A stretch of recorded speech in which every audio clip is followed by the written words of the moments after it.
Durante el periodo vacacional, Donald Trump anunció una prórroga de 90 días más para los aranceles que le piensa imponer a México. Y bueno, pues es una decisión importante, otra prórroga más.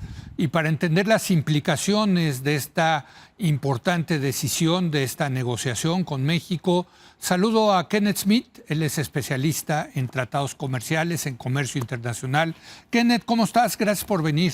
Muy buenas noches, un placer estar contigo como siempre. Pues otra prórroga más, ¿cómo ves? Mira, yo por un lado creo que es un resultado positivo. Hay que reconocer que la labor de la presidenta Sheinbaum en ya en 2 ocasiones haber obtenido estas prórrogas para la aplicación de los aranceles, sí, sobre todo que sí le impuso aranceles a Estados Unidos a Canadá, se lo subió a 35%. Sí. Pero si lo vemos desde otra óptica, la realidad es que esto también es una señal de que México y Estados Unidos todavía no han logrado llegar a un acuerdo global sobre los bloques de aranceles que enfrentamos en este momento. Es decir, se sigue pateando la lata, por así llamarlo, y ya se está acercando al periodo donde va a empezar el proceso de revisión del TEMEC. Y yo ya había mencionado anteriormente que si al momento de sentarte a hablar del futuro del TEMEC tienes encima todavía estos aranceles y la amenaza de aranceles futuros, porque Estados Unidos está investigando en 7 sectores por razones de seguridad nacional la posibilidad de meter aranceles adicionales, pues ahí vamos a tener una revisión del TEMEC complicada, ¿no? Si no logramos quitar de la mesa estos aranceles. Déjame preguntarte, ¿qué aranceles están vigentes ahorita? Sí, hoy en que día, son violatorios, por cierto, del Tratado de Libre Comercio, ¿no? Así es. El que es violatorio directamente es este arancel por pretextos de seguridad nacional sobre acero y aluminio. Es decir, 50% al acero y al aluminio. En el TEMEC no puedes incrementar los aranceles. Simplemente no está permitido, a menos de que hayas llevado a cabo una investigación antidumping muy específica, de acuerdo a criterios establecidos en la OMC y en el tratado. O sea, ahorita el acero mexicano que está entrando a Estados Unidos tiene que pagar un arancel del 50%, así como los productos del aluminio. Del aluminio. También hay una violación del tratado porque en el sector automotriz hay una imposición de un arancel del 25% a vehículos ligeros. Estados Unidos impuso ese arancel, pero excluyó a México y Canadá del arancel del contenido estadounidense que contengan los vehículos ligeros. Eso también por presión de su industria armadora en Estados Unidos. Pero esos aranceles también violan el tratado. Y impuso los aranceles por la medida, digamos, de la Ley de Emergencia Económica Internacional, que se llama AIPA en Estados Unidos, donde nos impuso aranceles por supuestamente no estar cooperando en materia de migración y de fentanilo. Ahí también hubo un respeto parcial del TEMEC, por así llamarle, donde los productos que exporta México que cumplan con la regla de origen del tratado no pagan arancel. Los que no pagan un arancel también del 25%. O sea, hay 3 bloques que tiene México encima de aranceles hoy en día y es lo que está tratando de negociar el gobierno de México. Una exclusión para que ya no haya aranceles a ningún producto que cumpla con la regla de origen del tratado. ¿Eso le ha afectado al comercio exterior? Porque veo, por cierto, que las exportaciones mexicanas siguen pues creciendo, ¿no? Claro. Entonces, te preguntaría, ¿sí hay una afectación por estos aranceles? Sí, definitivamente, sobre todo porque no sabemos de entrada cuánto va a durar este respeto parcial al TEMEC, es decir, aquellos productos que no están pagando hoy en día, pues eso está sujeto a la discreción del presidente Trump. El día de mañana cambia de opinión y nos mete 100% de aranceles en el sector agro y tenemos un impacto muy fuerte. Pero hay un porcentaje importante, más o menos del 40% del total de lo que exporta México a Estados Unidos, que entra a Estados Unidos sin pedir la preferencia arancelaria, es decir, que sí estaría sujeto al arancel. Y ahí es donde están las dificultades. Es el 40, porque he oído muchos números sobre eso. O sea, de cuánto entra por el TEMEC y cuánto no entra por el TEMEC. Tú estás diciendo que 40% no entra más por el o menos TEMEC. Si tomas la totalidad de lo que exportamos. Si te vas a sectores específicos muy importantes como el sector automotriz, el secretario Ebrard ha señalado que estamos arriba de un 85%. Por eso, Eso es un hecho en vehículos ligeros, por ejemplo. Pero ese 15% que falta son de armadoras de reciente llegada a México, es decir, no es como Nissan y General Motors que llevan más de 60 años en México, sino empresas que llegaron en los últimos 10, 15 años y que todavía no cumplen con los requisitos del TEMEC en materia de la proveeduría de acero regional, el valor de contenido laboral y regional, etcétera. Entonces, ese tipo de empresas tienen una dificultad hoy en día en pagar esos 25% que tendría que pagar el vehículo ligero que no cumpla con O sea, sí ha habido afectaciones. Sí hay afectación y sobre todo el problema es la incertidumbre a largo plazo. ¿Qué pasa después de estos 90 días? Claro. ¿Qué pasa si en estas investigaciones que está llevando a cabo Estados Unidos en camiones pesados, semiconductores, equipo aeroespacial, o sea, turbinas y sus componentes? ¿Qué pasa si en 2 meses nos pone aranceles del 50% como lo hizo en el acero? Y sobre todo la incertidumbre es lo que daña la confianza de exportadores y a largo plazo de inversionistas, por supuesto. Te quiero preguntar, porque en esta nueva prórroga de 90 días, Donald Trump anunció que se había logrado que México removiera barreras no arancelarias, barreras comerciales no arancelarias. ¿De qué estamos hablando?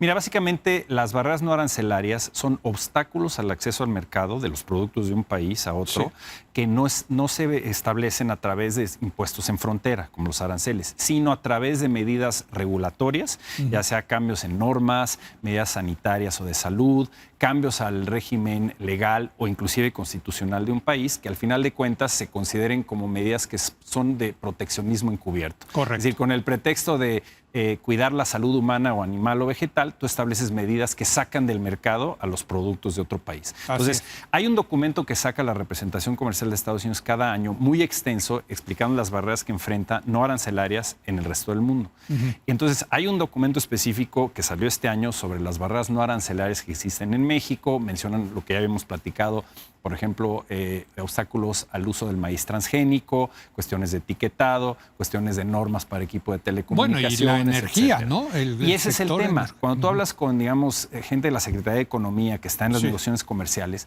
lo que te dicen hoy en día es que no queda claro qué quiso decir en específico el presidente Trump de cuáles son esas barreras no arancelarias que quiere Estados Unidos que elimine México. Hoy en día no hay claridad, porque si tú ves el documento de la representación comercial, hay más de 50 o 60 temas.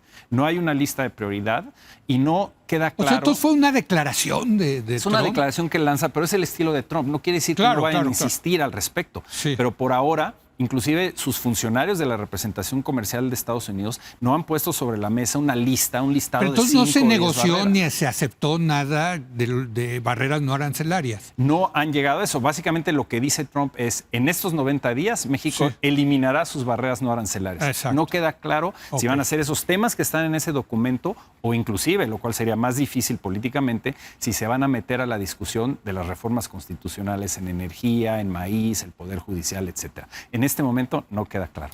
Déjame preguntarte por el TEMEC, por el Tratado México, Estados Unidos y Canadá. Yo creo, y te lo pregunto, que está muerto. Yo creo que es evidente que lo que quiere Donald Trump es una negociación ahora bilateral con Canadá y una bilateral con México. Y en ese sentido, esta idea de trilateralidad que viene desde el 94 con el NAFTA, pues creo que ya nos tenemos que hacer la idea, Kenneth, de que ya se acabó eso. Mira, yo te diría que, ¿O todavía le das?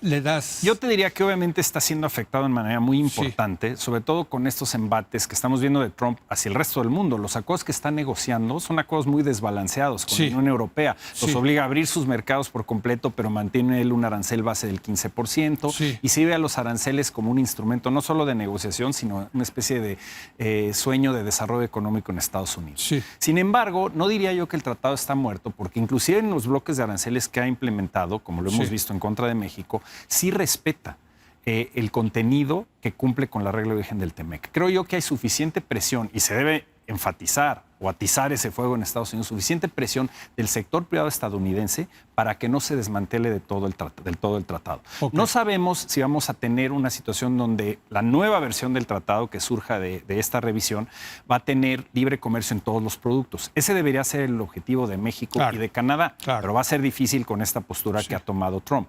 No diría yo que está muerto, está dañado obviamente por esta postura agresiva de la administración Trump, pero yo creo que sí, México puede tratar de convencer a Estados Unidos de que la mejor manera de competir con China y con el resto del mundo es al revés. En lugar de imponer aranceles en América del Norte, es acelerar la integración económica y trabajar eventualmente hacia la creación de una unión aduanera. porque una región norteamericana integrada es una región norteamericana más fuerte. ¿Quién Pero sabe no veo si vamos eso, a poder fíjate. convencer a Trump? O sea, Pero- no estamos ahí todavía. Es que ese es el tema, Kenneth, porque leía, no sé si leíste una op-ed, una editorial del representante comercial de la Casa Blanca en el New York Times, donde lo que dice es, a ver, este es un cambio de modelo comercial. No se hagan bolas. Nosotros lo que queremos es cambiar el modelo en cómo comercia el mundo y comercia Estados Unidos, incluyendo con sus socios. Yo creo que tenemos que escuchar eso, ¿no? O sea, sí, ellos están a favor de otra cosa diferente. Sí, sin duda. Y Jamieson Greer, el nuevo representante Exacto. comercial, Ese es es un el- discípulo de Robert Lighthizer, que Sí. impulsó muchas de estas teorías en la administración, en el primer mandato del presidente Trump. Con la que ustedes negociaron, ¿no? Claro. Ahora, ese documento, ese editorial que presentó Jamieson, Sí. trae una serie de temas que me parecen preocupantes, no solo para el mundo en Sí, materia sí, comercial, sí, sino sí. para Estados Unidos. Porque es una especie de manifiesto donde señala, rompemos con el sistema comercial multilateral y ¿qué es lo que lo sustituye? Un poco un regreso a la ley de la jungla, es decir, Estados Unidos tiene poder político, militar, económico, Totalmente. lo vamos a ejercer Sí. y hemos logrado más en 130 días que en 50 años Sí, sí, sí. en el sistema comercial multilateral. Yo creo que eso es muy peligroso porque al final de cuentas, al caer en esos mecanismos donde únicamente va a ser el poder político el que determine el acceso o no a un mercado, Estados Unidos necesita de sus aliados, como ya lo mencionamos, para Sí. competir con China, tiene retos importantes en Europa del Este, también con Sí. Rusia. Entonces, el hecho de desarmar, digamos, ese sistema comercial basado en reglas, en un desarrollo económico de los países aliados, digamos, lo que se le llamaba el Occidente, Sí. te pone en una situación muy difícil porque hay que entender que estas organizaciones que se crearon después de la Segunda Guerra Mundial, la Organización Mundial de Sí, Comercio, sí, sí. obviamente Naciones Unidas, etcétera, tenían como objetivo generar desarrollo económico, abrir mercados y evitar conflictos bélicos como el que se dio en la Claro. Segunda Guerra Mundial. Entonces estaríamos entrando en una época diferente donde si Estados Unidos persigue esos objetivos de nada más imponer su poder político, yo creo que se le puede revirar de una manera importante, perder aliados, perder la confianza de la Unión Europea, de sus socios norteamericanos, y entonces sí entramos en un terreno, creo yo, Totalmente. políticamente peligroso, además del impacto económico, que sabemos que los aranceles van a acabar dañando a la economía estadounidense.